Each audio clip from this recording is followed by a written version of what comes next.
ፋሲካ ማለት ማለፍ መሻገር ማለት ነው። ማለፍ ወይም መሻገር ማለት ነው። ታሪኩ የሚጀምረው ኦሪት ዘጸአት ምዕራፍ 12 ላይ ነው።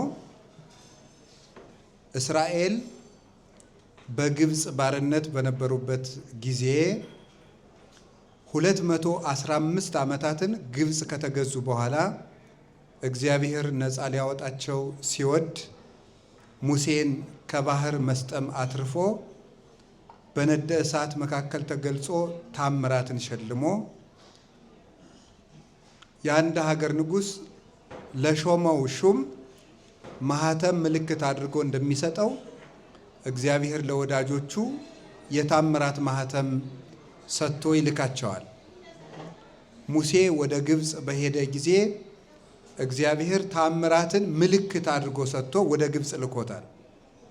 እዚያ ሄዶ 10 ታምራትን ካደረገ በኋላ 11ኛው ታምር ከፈርዖን አገዛዝ እንዲወጡ የእስራኤል ሰዎች እግዚአብሔር ምን አደረገ? በግ ማታ እንዲያርዱ ምሽት 3 ሰዓት ላይ በግ እንዲያርዱ በጉን አርደው ተሰብስበው እንዲመገቡት በጉን እንዲጨርሱት ጨርሰው እንዲበሉት አጥንቱን እንዳይሰብሩት ለራሳችሁ ጊዜ ቢኖራችሁ በጣም ጥሩ ነው። አንዳንድ ሰው የሆነ ጊዜ ሲዘፍን የሆነ ጊዜ ሲነግድ ይኖርና ለራሱ ጊዜ ሳይኖረው እንዲሁ ይቀበራል። አሁንም ሳታወሩ ስልካችሁን ሳታነካኩ ብታዳምጡ እጅግ መልካም ነው። እውነት ለመናገር ማለት ነው። እናንተ አዳመጣችሁም አላዳመጣችሁም ለእኛ የምትጨምሩልን ነገር የለም። እምትድኑት ግን ዝክር ስለዘከራችሁ ምጽዋት ስለመጸወታችሁ ብቻ አይደለም፣ ስለተማራችሁም ጭምር ነው የምትድኑት። ስለ እውነት ማለት ነው። ስለዚህ አዳምጡ እና በእርግጥ ጥሩ ነገር ተናግሮ መደመጥ ያቃተው ሰው እያስፈራራ እንደሚደመጥ እንደሱ ለማስፈራራችሁ አይደለም። ጥሩ ነገር የተናገረ ሰው በጥሩ ነገሩ ነው አድማጮቹን መያዝ ያለበት እና በግ ማታ ሲመሽ እረዱ፣ በጉን ተሰብስባችሁ ብሉት፣ መጻተኛ ወይም ባሪያ አብሯችሁ እንዳይበላ ተጠንቀቁ። በዘመኑ አጠራር ስትበሉ እየቸኮላችሁ ብሉት፣ አጥንቱን እንዳትሰብሩት ተጠንቀቁ። ከምትበሉት ሥጋ ለነገ እንዳታሳድሩ፣ ስትበሉ ጫማ አድርጋችሁ ብሉት። በምትበሉበት ጊዜ ቆብ ደፍታችሁ ብሉ። አሁንም ስትበሉ ምርኩዝ ይዛችሁ ብሉት። በልታችሁ የተረፈውን በእሳት አቃጥሉት። የበጉን ደም መቃኑን ቅቡት፣ ወይም የቤቱን በር ቅቡት። የዚያን ጊዜ የእስራኤልን የበኩር ልጅ የሚጠብቅ የግብፃውያንን በኩር የሚያጠፋ ሞት ይመጣል አላቸው። እግዚአብሔር በጉን አረዱ፣ እንዳላቸው አድርገው ተመገቡ። የበጉን ደም መቃኑን ቀቡት። ሞት መጣና የበጉን ደም እያየ አለፋቸው። የበጉን ደም እያየ ሞት አለፋቸው። የግብፃውያንን በኩር በሙሉ ፈጅቶ አደረ። ለምን ይመስላችኋል? እስራኤል የእግዚአብሔር የበኩር ልጆቹ ናቸው። ፈርዖን የእግዚአብሔርን የበኩር ልጅ ስለቀማ እግዚአብሔር ደግሞ የፈርዖንን የበኩር ልጆች ቀማው ማለት ነው በሞት። ሰው የእግዚአብሔርን ዋና ነገር ሲቀማ እግዚአብሔር ደግሞ የሰውን ዋና ነገር ይቀማል። ሰው የእግዚአብሔርን ዋና ነገሩን ሲያከብር እግዚአብሔር ደግሞ ለዚያ ሰው ዋና የሆነውን ነገር ክብር ሰጥቶ ይጠብቀዋል። እና ሞት ስላለፋቸው ፋሲካ ፔሳህ አሉት። ማለፍ ለምን? በዚያ ሌሊት ሞት አለፈን ብለው ነው። አንዱ አለፉ። ሁለተኛ የዚያን በግ ስጋ በመብላታቸው ከባርነት ወደ ነፃነት አለፉ። ማለፍ መገዛታቸው ቀላል እንዳይመስላችሁ። በተለይ ሊወጡ አካባቢ ምን እያደረጉ መስላችሁ የሚገዟቸው? አሁን የግብፅ ፒራሚድ በአጋጣሚ ነው የምድል ገጥሞኝ ባለፈው እጅ አይቼዋለሁ። ጥቅም የሌለው ፒራሚድ ነው። ምንም ጥቅም የሌለው ምናልባትም የዚህን ሀገር ተራራ ሄርሞንን ሊያህል የሚያቃርብ ሳይሆን ይቀራል። በጣም ትልቅ ፒራሚድ ጥቅም የማይሰጥ ወይ ሰው ገብቶ አይኖርበት፣ ከብት አይረባበት፣ ንብ አይታነብበት፣ የማይጠቅማቸውን ለዚያውም ደግሞ ዛሬ ግብፅ በቱሪዝም ልትጠቀምበት ትችላለች። እስራኤላውያን ግን ለነሱ የዕለት ራት የማይሰጣቸውን የድንጋይ ጡብ እያቦኩ ኖራ እየጠበሱ ይሰቃዩ ነበር። በፊት ፒራሚዱን ሲሰሩ እነሱ ኖራ ይወቅጣሉ፣ ጭቃ ያቦካሉ፣ ገለባ የሚያቀብሏቸው ግን ግብፃውያን ነበሩ። በኋላ ግን የፈርዖንን ጭካኔ ተመልከቱ። ገለባውን ራሳችሁ ለቅማችሁ ጭቃውንም እናንተ አቡክታችሁ፣ ነገር ግን የምትሰሩበት ፍጥነት ከቀድሞው ያነሰ ከሆነ ትቀጣላችሁ ተባሉ። እንግዲህ ቀድሞ ገለባ እያቀረበላችሁ እናንተ ስራ ስትሰሩ ትፈጥናላችሁ። ግን ገለባውንም ለቅማችሁ በድሮ ፍጥነት የድሮውን ያህል በቀን ስሩ ስትባሉ ምን ትላላችሁ? ይህ በጣም አደገኛ ነገር ነው። ይሄንን ሲሰሩ እግዚአብሔር የበጉን ደም አበላና ከዚህ ባርነታቸው ነፃ ወጣቸው። ወንድ ልጅ በሞተ ቁጥር ባህር ከሚጣልበት ባርነት። ሶስተኛው ባህር ተከፍሎላቸው በባህሩ መካከል በነፃ ስላለፉ ማለፍ ተባለ ማለት ነው። አንደኛ ሞት አለፋቸው፣ ሁለተኛ ከባርነት ወደ ነፃነት ተሻገሩበት፣ ሶስተኛ በባህር መካከል በሰላም አለፉ። ስለዚህ ፋሲካ ማለት ማለፍ ማለት ነው። እስኪ ማለፍ በሉ። ወይም ምን ማለት ነው? መሻገር በሉ። ምን ማለት ነው? ምን ማለት ነው? አሁን አንድ ነገር ብቻ ላስተላልፍ ሲሆን፣ አሁን እኛ ዛሬ ሰኞ ነው። ይቺ ሰኞ ማን ነው ስሟ? በሉ እንጂ ምን አላችሁ? ጥሩ። ምን እያከበርን ነው? አሁን እዚህ ራት ላይ ምን እያከበርን ነው? ፋሲካ ምንድን ነው? መሻገር። እንግዲህ ካልተሻገርን ፋሲካን አላከበርንም ማለት ነው። ልንገራችሁ፣ እንደ ትናንትናው ሆነን ፋሲካ ማለት አንችልም። ፋሲካ ማለት መሻገር ነው። ያልተሻገረ ሰው ፋሲካን አከበርኩ ማለት የለበትም። ፋሲካን እንድናከብር ያስፈልገናል። ይሄ ፋሲካ ምንድን ነው? መሻገር ነው። ይሄ በግ ማን ይመስላችኋል? መድኃኔ ዓለም ነው።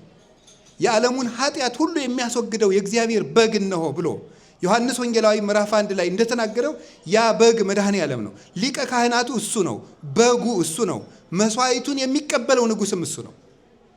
እንደ በግነቱ ለኔና ለእናንተ ሲል በዚች ምድር ላይ በምድር መካከል ስጋው ሲፈተት ደሙ ሲፈስ ውሏል። እንደ ሊቀ ካህናትነቱ ደግሞ የራሱን መስዋዕት ሲያቀርብልን ውሏል። እንደ ንጉሥነቱ ደግሞ ጨረቃን ደም አልብሶ ከዋክብትን አርግፎ ፀሐይን አጨልሞ መንግስቱን ገልጧል።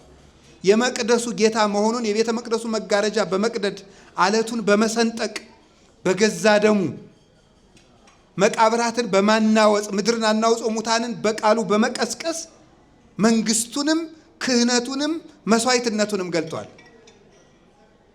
ቅዱስ ጎርጎርዮስ እንደነገረ ለሊሁ በግ መስዋዕት ወለሊሁ ሊቀ ካህናት ሰዋኢ ወለሊሁ ተወካፌ መስዋዕት። ራሱ በግ ነው፣ ራሱ ሊቀ ካህናት ነው፣ ራሱ ንጉሥ ነው ብሎ እንደነገረ በጉ ጌታችን ኢየሱስ ክርስቶስ ነው። ነውር የሌለበት በግ ረዱ፣ ቀንዱ ያልከረከረ፣ ጥፍሩ ያልዘረዘረ፣ ፀጉሩ ያላረረ፣ በአንደበቱ ሐሰት በሰውነቱ ክፋት የሌለበት ንጹሕ መስዋዕት ክርስቶስ ነው። በጉን በምሽት ረዱት የተባለበት ምክንያት ለጊዜው ግብፃውያን እንዳያዋቸው ነው። ምስጢሩ ግን ክርስቶስ በጨለማ ስለተያዘ ነው። በጉን በምሽት ረዱት የተባለ። ተሰብስባችሁ ብሉት ማለት ምን ማለት ይመስላችኋል? አንድነትን ይዛችሁ ቁረቡ ነው። ክርስቲያንነት ማለት አንድነት ነው። በምግብ ተሰብስበን በሐሳብ ከተለያየን ክርስቲያኖች አይደለንም። ማዕድ የተሰራው ሰው አንድ እንዲሆን ነው። ስለዚህ በጉን ስትበሉ ተሰብስባችሁ ብሉት፣ ትቆርባላችሁ፣ ታስቀድሳላችሁ። አንድነት ኑሯችሁ አስቀድሱ። ማጥፋት ያለብን ትልቁ ነገር መለያየት ነው። የፋሲካው በግ መለያየትን የሚያጠፋ ነው። የሚለያዩ ሰዎች እውነቴን ልንገራችሁ፣ ክርስቶስን ከሰቀሉ ሰዎች ያነሰ ኃጢአት አይደለም የሚሰሩት። እግዚአብሔር የሚጠላቸው 6 ነገሮች አሉ ይላል መጽሐፈ ምሳሌ ላይ። 7ተኛውን ነፍሱ አጥብቆ ይጸየፋታል፣ 7ተኛይቱም በወንድማማች መካከል ጠብን የሚዘራ ሰው ነው ይላል። ሰውን የሚለያይ ስራ የሚሰራ ሰው ከአይሁድ ይልቅ እንደውም ቅዱስ ጳውሎስ ቆሮንቶስ ላይ ምን ይላል? አንደኛ ቆሮንቶስ ምዕራፍ 1 ላይ ሲናገር እርስ በርሳችሁ የምትለያዩ ከሆነ ተናፈቀች ክርስቶስ ተለያይቷል ማለታችሁ ነው ይላል። እግዚአብሔር ያሳያችሁ። ክርስቶስ ለግሪክ አንድ ቀን፣ ለሮም አንድ ቀን፣ ለአፍሪካ አንድ ቀን፣ ለአሜሪካ አንድ ቀን፣ ለእስራኤል አንድ ቀን ተሰቅሏል። ለዓለም ስንት ቀን የተሰቀለ? አንድ ቀን ነው። የሚለያዩ ሰዎች ክርስቶስን የሚከፋፍሉ ሰዎች ናቸው። ከመናፍቅነት ከክህደትነት አይሻልም። እርስ በርስ መበላላት፣ እኔ በልጥ እጅግ በጣም በጣም የሚያስጸይፍ ራስ ወዳድነት። እኮ አንዳንድ ጊዜ እኮ ራስ ወዳድነታችን በጸበል ሰልፍ ሁሉ ነው የማየው። እንደው ቀለል ብታረኩት አንዳንዱ ሰው እኮ ምን ያደርጋል? ከኋላ ያለውን ሰው እንደዚህ አድርጎ ሄዶ ጸበል ይቀበላል። እንዲህ አታፍሩም እንዴ እናንተ? ፈውስ ማለት እኮ ፍቅር ነው። ወንድምህን እግሩን ረግጠህ ሄደህ ጸበል ትቀበላለህ እንዴ? በወረፋ ተሻምተህ ሄደህ ቆርበህ እንደው ትልቁን ክርስቶስ ልትቆርቡት ነው? ትንሽና ትልቅ ክርስቶስ ሳለ ሽሚያ ወረፋውን ሳየው ስግብግብነቱን ሳየው እኔ ግርም ምን የሚያደርገኝ የእኛን ክርስትና። አምና እዚህ ጌቴሴማኒ የእርገት መጥቼ ሳለ የእመቤታችን መቃብር ልንሳለም ሄድኩ። ያው የትንሳኤ ብዙ እንደ ትንሳኤ ብዙ ሰው ስለማይገባ ሂደን ሳለን ከዚህ ከቅርብ የመጡ የአረብ የሶሪያ ምዕመናን አሉ፣ ክርስቲያኖች ናቸው። እና ከፊት ለፊታችን ተሰልፈው የእመቤታችን የሚበራው ዘይት ላይ ስጠን ብለን እዚያ የሚያገለግል ዲያቆን አለ፣ አንድ ዲያቆን። እሱን ለመን ስንለምን ጥቂት ነው ያለ፣ ለሁላችሁ አይበቃም አሉ። እነዚህ የሶሪያ ክርስቲያኖች ምንድን ነው ያሉ? እኛ ሌላ ጊዜ ማግኘት እንችላለን፣ ኢትዮጵያውያን ሩቅ ናችሁ እኮ እናንተ ውሰዱ ብለው አስቀድመው ለእኛ ሰጡን። አሁን ኢትዮጵያውያን እንደዚህ እናደርጋለን? በፍጹም። ለእኔ ስጠኝ ተስገብግበን። ለምንድን ነው የምትስገበገበው ሲባል ለበረከት። ቀምቶ በረከት አለ። በረከት ማለት ወንድምን እህትን ማስቀደም ነው። ስግብግብነት ክርስትና አይደለም። ጥሎ ማለፍ ወይ ካፒታሊዝም ነው ወይ ፖለቲካ ነው። ጥሎ ማለፍ። ክርስትና ግን ወድቆ ማሳለፍ ነው። ክርስትና ይሄ ነው። በሌላ ውድቀት ላይ እየተረማመዱ መሄድ የዚህ ዓለም ተፎካካሪዎች የሚያደርጉት ነው። እኛ ግን ወድቀን ሌላው እንዲያልፍ ነው ማድረግ ያለብን። ውድድሩን ስታዩት እርስ በርሳችን የምንወዳደረው በንስሐ አባት ሁሉ የምንወዳደር አይደለን እንዴ? በሰባኪ የምንወዳደር፣ በመነኩሴ የምንወዳደር፣ በጳጳስ የምንወዳደር እኮ ነን። እኔ ብፁዕ አቡነ ገሌን እኮ ያውቃቸዋለሁ፣ እንትናን እኮ ያውቃቸዋለሁ ብለን የምንወዳደር አይደለን። አሁን እኛ ክርስቲያን ነን። እውነቴን ነው የምነግራችሁ። ስለወቀስኳችሁ ይቅር በሉኝ። ተሰብስባችሁ ብሉት። እስኪ ተሰብስባችሁ ብሉት በሉ። አዎ እንደዚህ አንድ ስንሆን ነው የሚያምርብን። እውነቴን ልንገራችሁ። ዛሬ መሻገር ያለብን እዚህ ውስጥ የተሰበሰበ ሰው በሙሉ ወደ አንድነት እንድንመጣ ነው። እኔ ምን እንደምትለው አላውቅም። አስጎብኝ ድርጅቶችንም ጭምር የሚያጠቃልል እርስ በርሳችሁ አንድ ትሆኑ የሰማሁባችሁ የለም እግዚአብሔር በሚያውቀው። ግን ከውድድር ከኔ በልጥ መፈወስ ካለባችሁ ማለት ነው። ወደ አንድነት ነው መምጣት። አንድ ሆነን እንድናስብ ባይል እግዚአብሔር ያአክል ለሁሉ። እግዚአብሔር ባለጸጋ ነው፣ ለሁሉም ይበቃል ይላል ቅዱስ ጳውሎስ። እግዚአብሔር ባለጸጋ ነው፣ ለሁሉም ይበቃል። በአንድ ፀሐይ አይደል እንዴ ለዓለም አብርቶ የሚያድረው መድኃኔዓለም? ለዓለም የሚበቅለው እህል እኮ በአንድ ፀሐይ እየበሰለ ነው። መቼስ የፀሐይ ሙቀት ያላገኘ እጽዋት ሊያፈራ አይችልም። አንድ ፀሐይ እንግዲህ 9 ቢሊዮን ህዝብ ደርሶ እንደሆነ አላውቅም የዓለም ህዝብ ብዛት። ይሄንን ሁሉ ህዝብ የምታበላው ፀሐይ አንዲት ፀሐይ ናት። ምክንያቱም ባዮሎጂ እንደተማራችሁት ብርሃን ያላገኘ እጽ ሊያፈራ አይችልም። ይሄን ሁሉ ፍሬ ጠግቦ የሚያድርበት አንድ ፀሐይ ናት። ይሄን የሚያደርገው ማን ነው? እግዚአብሔር ነው። እግዚአብሔር ከተለየን ደግሞ ብዙ ነገር አይበቃን ነው። እግዚአብሔር ካለበት ደግሞ ጥቂት ነገር ይበቃል። እና ወደ አንድነት እንድንመጣ የእርስ በርሳችን መከፋፈል፣ የእናንተ የምእመናን መከፋፈል፣ የእርስ በርስ ደጋፊ መሆን፣ የመነኩሴ ደጋፊ የእንትን ደጋፊ መሆን፣ እርስ በርስ መከፋፈል። ቤተ ክርስቲያኒቱ ብጥብጥ ብላ አናቷ ዙሪያ ያለው በመከፋፈላችን። የራሳችን አድናቂ ክርስቲያን ደግሞ አይጸድቅም። አማኝ ክርስቲያን ነው የሚጸድቀው። ራሳችን ደስ ያለንን ለስሜታችን የተመቸንን እየመረጥ እየተከፋፈል እና የኢትዮጵያ ቤተ ክርስቲያን እየደከመች ያለችው እድሉን ካገኘው ብዬ ነው። እየደከመች ያለችው በምንድን ተወቃለች? አንድ መሆን ስላቃተን ነው። በየመንደራችን እየተጓተትን ስለሆነ ነው። አንድ እንድንሆን ያስፈልጋል። አንድ የአብነት መምህር እንዲያደረጉ፣ የአብነት መምህር ማለት የቆሎ ተማሪ መምህር እንደማለት ነው። እና እሳቸው አንዲት ክር አመጡና ልጆች አቤት እስኪችን ክር የሚበጥሳሉ እንዴ ኔታ ክር ደግሞ መበጠስ ቀላሉ ነው። አንዱ መጠሳት ቆይሽ ብለው 50 ጊዜ ጠመጠሙት። እስኪ አሁንም ይበጥሳል። ሁሉ መበጠስ አልቻሉ። ብቻዋን ሳለች ስንት ክር ናት? 50 ስትሆን ግን ከገመድ በላይ ሆናለች። መበጠስ አቃታቸው። አያችሁ ልጆች፣ አንድ ከሆናችሁ የሚበጥሳችሁ የለም። ከተደራረባችሁ ከተለያያችሁ ግን ትደክማላችሁ። የዚህ ዓለም ሐሳብና ሰይጣን አድክሞ ይለያችኋል ብሎ ነበር። እንግዲህ ጌታችን የእምነታችን ራስ ነው። እስኪ የእምነታችን ራስ በሉ። ራስ ማለት ምን ማለት ነው? ሰብሳቢ ማለት ነው። አንድ ሰው አይኑን ብትቆርጡት አይሞትም፣ እጁን ብትቆርጡት አይሞትም፣ ምላሱን ብትቆርጡት አይሞትም፣ እግሩን ብትቆርጡት አይሞትም፣ አፍንጫውን ብትቆርጡት፣ ከንፈሮቹን ብትቆርጡት፣ ጥርሱን ብታወልቁት አይሞትም። ራሱን ከቆረጣችሁት ይሞታል። ራስ ሕይወት ስለሆነ ሰብሳቢ ስለሆነ በክርስቶስ መሰብሰብ ከኖርን ሕይወት ይኖረናል። በጉን ተሰብስባችሁ ብሉት። እየቸኮላችሁ ብሉ ማለት እንሞታለን እያላችሁ ስጋው ደሙን ተቀበሉ ማለት ነው። መቸኮል ማለት ነገ ሞታለሁ እያላችሁ ማለት ነው። ነገ ሞታለሁ። አሁን ቶሎ መንገድ ያለ ሰው ቶሎ ስጡኝና ጎርሼ ልሂድ ይላል። መንገደኛ ናችሁ። ነገ ልትሞቱ ትችላላችሁና ለቁርባን ተዘጋጁ። ኢየሩሳሌም የመምጣት ዋናው ሐሳብ ስጋው ደሙ መቀበል። ኢየሩሳሌም ማለት ሰማያዊ ማዕድ የተሰጠባት ናት። እዚህ መተን የበይ ተመልካች መሆን የለብንም። ከዚህ በኋላ ካለ መቁረብ ወደ መቁረብ መሻገር አለብን። እውነቴን ነው። አሁን ይህንን መርሃ ግብር ያዘጋጁት ወንድሞቻችንም እነ ዲያቆን ወርቁም ሌሎችም ለዚህ ምክንያት ነው የሆኑን። ይህን እንደ ድል ቆጥራችሁ ወደ መቁረብ ካልተሻገራችሁ አልኖርንም። መሻገር አለብን።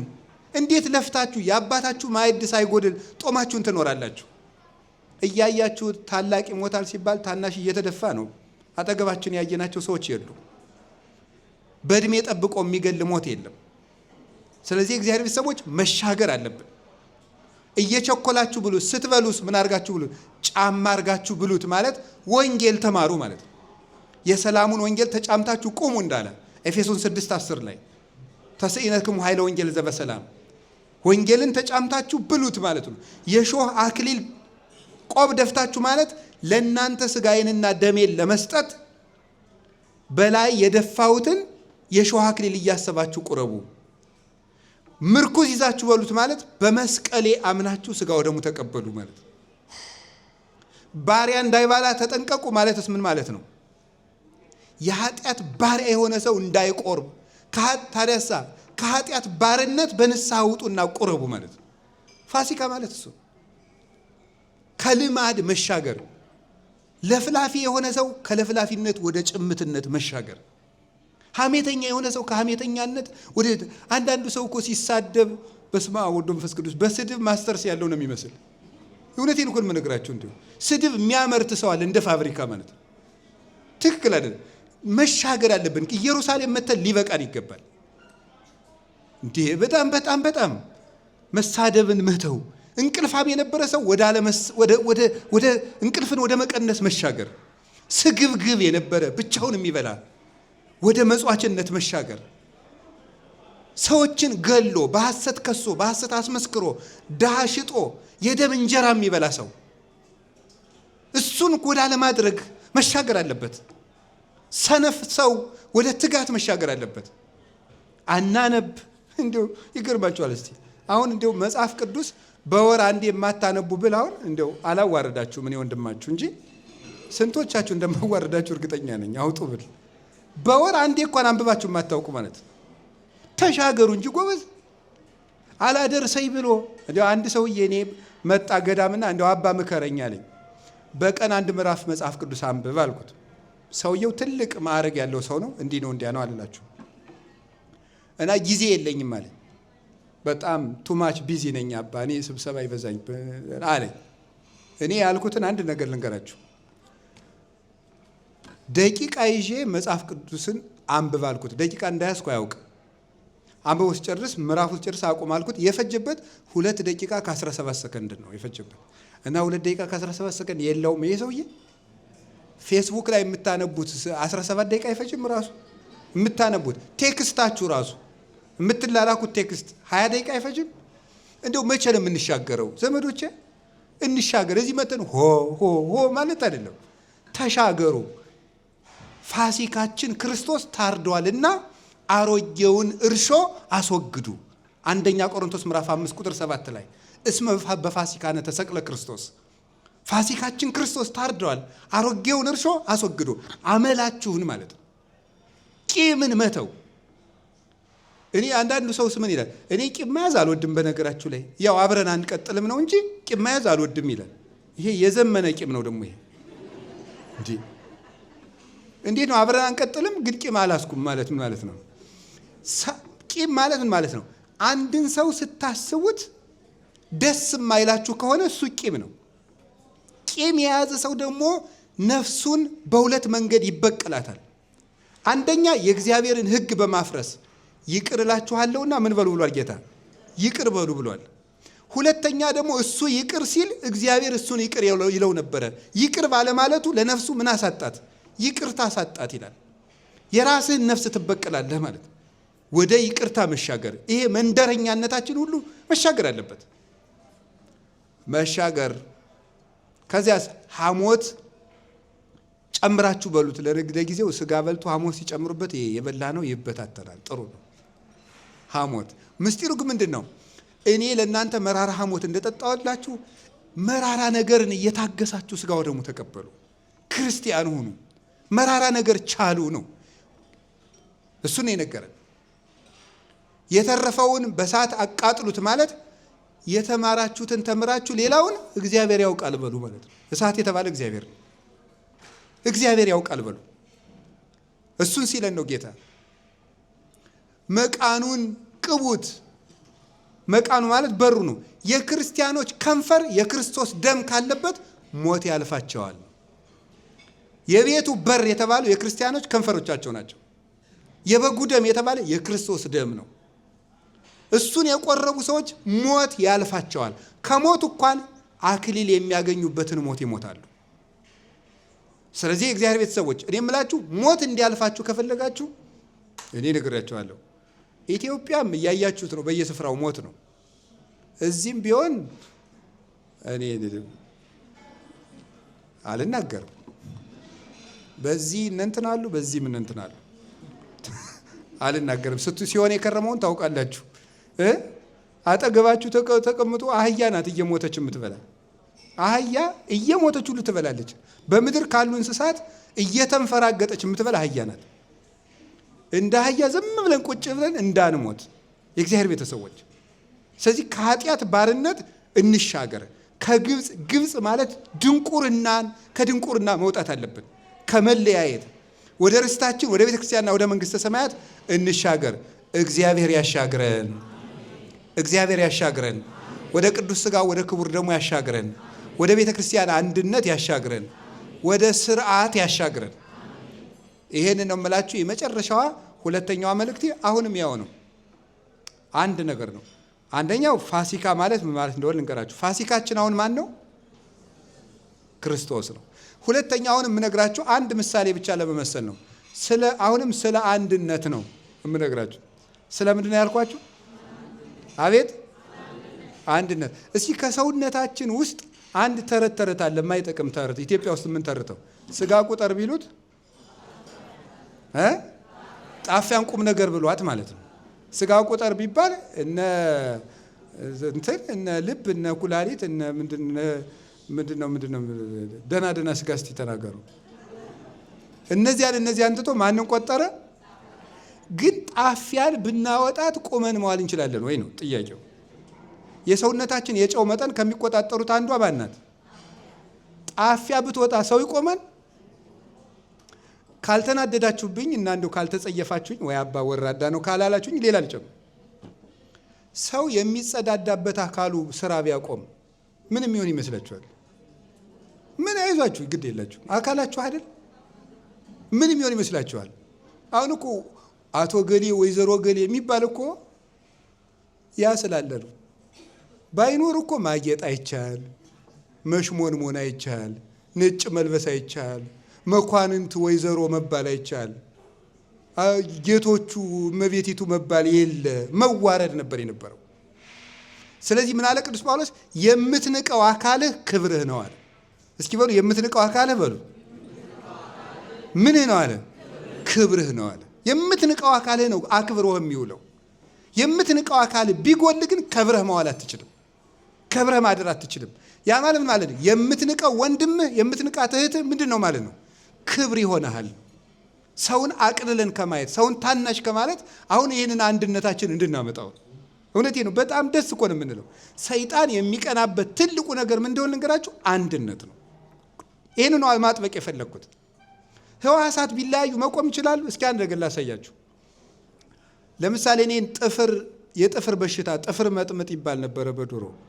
ይሄ ቢያመኝና እንዲያው አይን ምን ያገባኛል የታመመ ጥፍር ነው ቢል የመጨረሻ መልእክቴ ነው ይሄ። እንዲያው ጥፍር ነው የታመመ ምን አገባኝ ቢል ምን የሚገጥም ይመስላችኋል? ቆይ ምን እንደሚገጥመው ላሳያችሁ።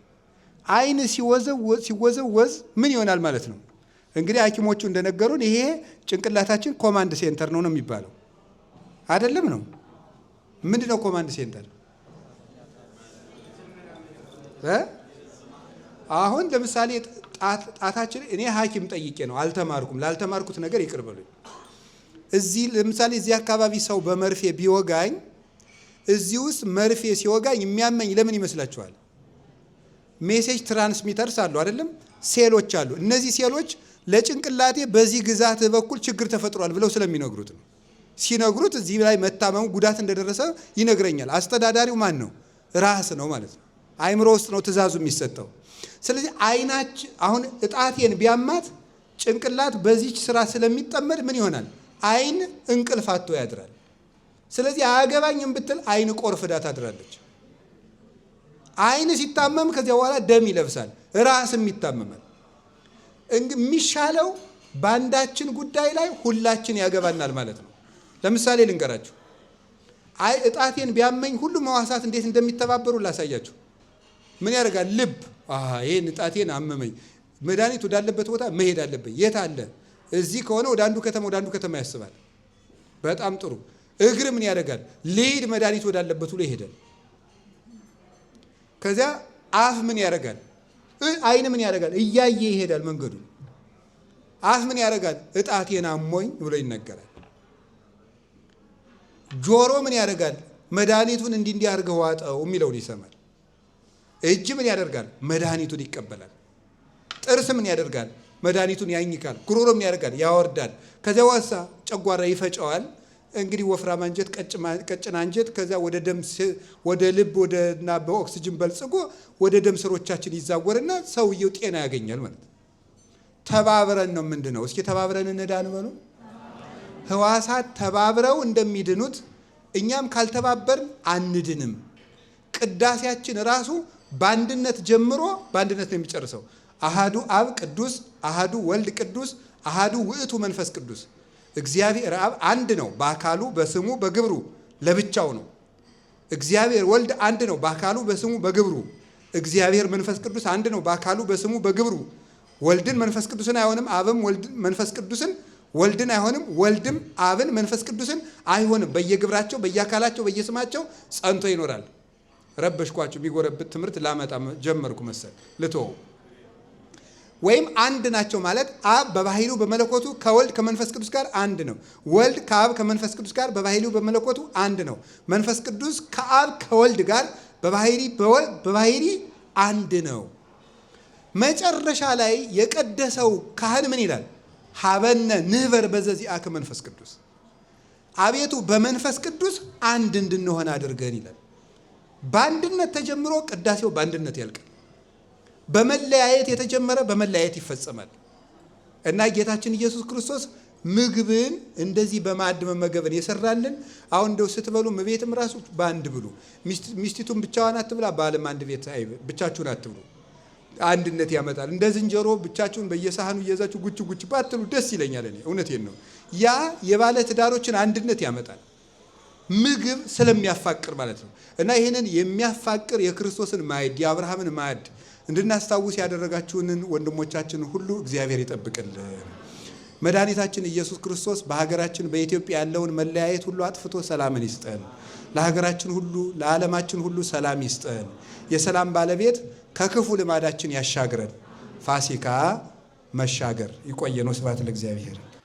ሰላም ጤና ይስጥልን ክቡራን ተመልካቾቻችን። በጣም በሚያስገርም መልኩ ሰሞኑን በቲክቶክ ገጽ ሲተላለፍ እየሰማ ነው የብፁዕ አቡነ ገብርኤል ንግግር እጅግ አነጋጋሪም የሚያስቆጣም ጉዳይ ሆኖ አይተነዋልና ነጋሽ ሚዲያ የቅድስት ሀገር ኢየሩሳሌም የሚከበረውን የትንሣኤ በዓል ለማክበርን እንግዲህ ወደ ትንሣኤ ከመጣን ቀናቶች ተቆጥረዋል። ከሳምንት በኋላ የምንመለስ ይሆናል። በዚህ ጉዳይ ዝም ማለታችን ለምን የሚያሰኝ ጥያቄን የፈጠረባቸው ተመልካቾቻችን እንደዚሁ በአድራሻችን ሰደውልን ነበረ። ብፁዕ አባታችንን ለማነጋገር የሚመለከታቸው መምህራንም የእሳቸው ንግግር ላይ ሀሳብ እንዲሰጡ በሀገር ውስጥ ማድረግ አለመቻላችንን ይቅርታ እየጠየቅን ብፁዕ አባታችን ብፁዕ አቡነ ገብርኤል እንግዲህ ብዙ ጉዳዮችን ሲስቱ እየተመለከትን ያለንበት ሁኔታ አለ። የሚያነጋግረው ደግሞ የሳቱበት አውደ ምሕረት ብለው የጠሩት ወይም መድረክ በዚህ በፍኖተ ጽድቅ ነውና ፍኖተ ጽድቅ ሁሌ ቤተክርስቲያንን ለምን እንዲያጨቃጭቅ ምክንያት ሆነ የሚለው ጥያቄ በራሱ አንድ ነው መመለስ ያለበት። ሁሉም ብፁዓን አባቶች ከልጆቻቸው ጥያቄ ተቀብለው ከማስተናገድ ይልቅ ለተወሰኑ የማህበራዊ ሚዲያ አንቂዎች ዳጎስ ያሉ ገንዘቦችን በመስጠት በርከት ያለ ሀብትን ለሰባኪያነ ወንጌሎቻችንን በመመደብም ጭምር እንግዲህ ብፁዓን አባቶችን ተራ በተራ እየወሰደ በራሱ አዳራሽ ውስጥ አውደ ምሕረት እያለ ወንጌል መዘርጋት ከጀመረ አለፍ ዋልም አደረ ብሏል።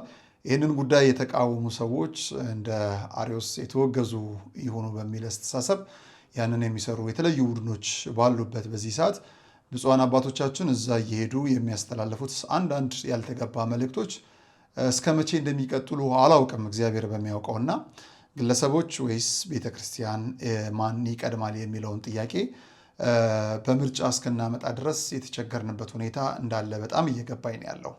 ምክንያቱም እከሌን ማተንኩብን፣ እከሌ ለምን ተነካ፣ እከሌ እንዴት ይነካል የሚሉ ሀሳቦችም እየቀረቡ ነው ያሉት። በነገራችን ቤዛ የሚለው ስም ሲነሳ ለዓለማዊ ስም እንደውም አንድ ነገር አስታውሶኛልና አንድ መጥፎ ነገር እየሰራች ያለችን ሳይት ታሳቢ ያደረገ ይመስለኛል ሶሻል ሚዲያው ቤዛ ዋ ለእናትሽ የሚል ቀልድም አለና ቤዛ የሚለው ስም ወረድ ሲል በዚህ ልክ ይሰማኛል። ከፍ ሲልም ደግሞ በእመቤታችን እንደዚሁ ልኳ ሆኖ የምንመለከትበት አግባብም አለ።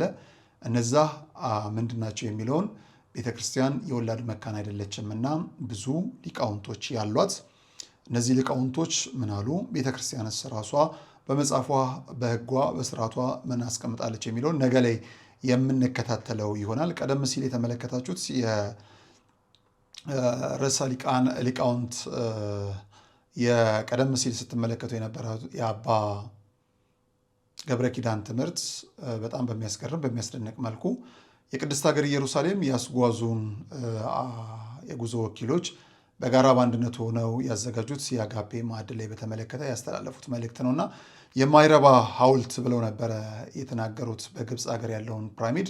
እኛ ጋርም ደግሞ የማይረቡ ሹመቶች ዋጋ እንዴት እንደሚያስከፍሉ እየተመለከትን ነውና ወደ ጵጵስና ሲመጡ ለመንጋው እረኛ ሆነው ሲሾሙም ጭምር ብፁዓን አባቶቻችን የት ድረስ ሄደው ምን ቃርመው ምንስ ሊዘሩ ነው በዚህ ሰፊ እርሻ ላይ የሚለው አሁንም በጥያቄ ውስጥ መግባት ያለበት ይመስለኛልና እጅግ አስገራሚ አወዛጋቢ የሆኑ ሹመቶችን አይተናል። በተለይም ደግሞ ከጥር 14ቱ ውዝግብ በኋላ በኮታ የመጡ ብፁዓን አባቶች በማዕረግ ማለት ነው በአባትነት ቦታ ያልተቀመጡ ደግሞ እልፎችን ያየናቸው ቤተክርስቲያንን እንደዚሁ ስርዓቷን ከማፋለስ አንጻር እየታዩ ያሉ አንዳንድ ግድፈቶች አሉ። በእንቁላሉ ካልሆነ ዋጋ የሚያስከፍልን ጉዳዮች አሉ። ወተትን ወተት፣ አፈርን አፈር፣ ድንጋይን ድንጋይ ብለን የምንጠራበት ጊዜው አሁን ነውና ያንን ልናደርግ ስለተገደድን ከነገ በኋላ ጉዳዩ ይመለከተኛል፣ ቤተክርስቲያን ትቀድማለች፣ እንደዚሁ ሆዴ ሙላ ደረቴ ይቅላ ያላሉ መምህራንን ጭምር በማነጋገር በእነዚህና በሌሎች ጉዳዮች ላይም በሰፊ ማብራሪያዎችን ይዘን የምንመጣ ይሆናልና እጅግ ያሳዝናል። በቅድስት ሀገር ኢየሩሳሌም ነው ያለሁት። ከሳምንት በኋላ እንመለሳለን። ሰፊ ዘገባዎች፣ ሰፊ ትንታኔዎችን ጭምር ይዘን እንመጣለን። እስከዛው ድረስ ሰላም እግዚአብሔር ከሁላችን ጋር ይሁን። የሚዘሩ ዘሮች የሚበቅሉ አይደሉምና እኛም እንደዚሁ የማያረባ ወይም ደግሞ የማያፈራ እርሻ ሆነን ልንጠብቅ ይገባል። በዚህ ላይ የተሳሳተ ስህተት በስማም ብለው ጀምሮት ካቋረጡት ትምህርት በስማም ብለው እንዲቀጥሉ ጸሎታችንን ልናደርግ ይገባልና ለአንዳንድ ግለሰቦች ሰፊ ቦታ ሳንሰጥ እንደዚሁ ስለ ድንግል ማርያም ያለን ቦታም ሳይቀንስ እውቀትም ሳይነጥፍ እንደዚሁ ሊቀጥል ይገባል የሚል አስተሳሰብ አለን። በነገው ዕለት ግን በጣም በርካታ መምህራኖችን ይዘን ወደ እናንተ የምንቀርብ ይሆናል በዚህ ጉዳይ ላይ ማለት ነው። የቲክቶክ ሁኔታው ግን በደንብ ተጋግሎ በደንብ ከፍ ብሎ መደመጥ መቻል አለበት። ብፁዓን አባቶቻችን መስማት መቻል አለባቸው። የሚያውቁትን ያወቁትን መመስከርም ጭምር ስላለባቸው። ሰላም እግዚአብሔር ከሁላችን ጋር ይሁን።